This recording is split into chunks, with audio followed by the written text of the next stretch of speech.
Carmen Alvarez snapped at Ellie as she passed her desk.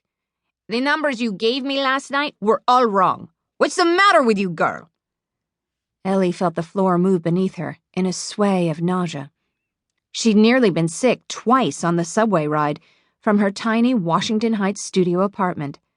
She'd been queasy for months. That should have warned her. But she told herself her cycle was erratic. She couldn't be pregnant. Diogo Serrador had given his word. "I cannot get you pregnant, querida." "Are you sick?" Mrs. Alvarez demanded with narrowed eyes. "Partying all night?" "Party?" Ellie gave a weak laugh. That morning, when she'd finally been unable to zip up the black pencil skirt or button her close-fitting white shirt, she'd gone to the 24-hour drugstore and bought a test from the pimply-faced teenager at the cash register. "No, not a party." "Then it's some man," the older woman said. "I've seen this before. Wait right there." Holding up her finger in warning, the executive secretary answered the phone. "Diogo Serrador's office," she chirped brightly, turning away. One of the other junior secretaries crept up to pat Ellie's shoulder. "Did you see Mr. Serrador's picture in the papers this morning?" Jessica said in a sweet southern drawl. "He took Lady Allegra Woodville to the benefit last night. She's so elegant and beautiful, don't you think? But then, she comes from an upper-class background just like he does. Blood will tell, my mama always used to say. Class," she looked over Ellie with hard eyes, "or trash." Ellie ground her teeth. She never should have confessed her infatuation for Diogo, or her heartache after Rio. Jessica saw her job simply as a way to pass the time until she found a rich husband, and she'd long ago set her sights on Diogo. Ellie had been trying to warn the girl with her own heartbreak.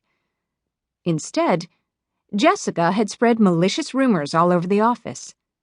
Ellie was now despised by all the staff as a gold-digging slut. Ellie, a slut. She who'd never even kissed a man before. Diogo had swept her up into his arms in Rio. Thank God she'd finally given up on her dreams. She'd finally realized that her grandmother was right. Her heart wasn't hard or modern enough to survive city life. She'd given up, given in. 3 weeks ago, she'd finally told Timothy yes. He had left his prestigious job as Diogo Serrador's general counsel at Christmas, abruptly deciding to be a simple country lawyer in their small hometown. He'd pressured Ellie to leave with him, but she'd refused. But after today, she would never have to see New York again, or Diogo.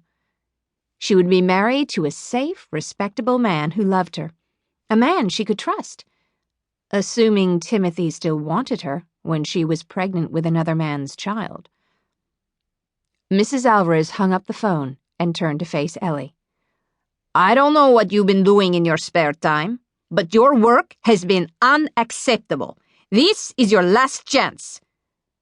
Diogo's deep, accented voice interrupted her, booming through the intercom on the elegant dark wood desk. "Mrs. Alvarez, come at once." A thrill of panic raced through Ellie at the sound of his voice, causing her heart to nearly leap out of her chest. "Yes, sir," the executive secretary replied, then released the intercom button.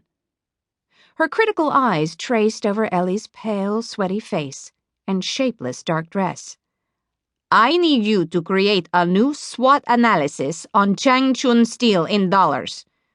When Ellie didn't move, she said sharply, "Get going, girl!" "No," Ellie whispered.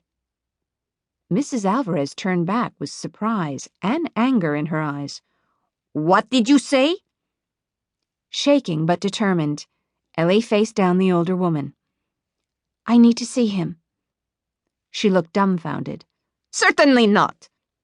"Let her go," Jessica muttered under her breath. "Once he sees her in that dumpy dress, he'll fire her for sure."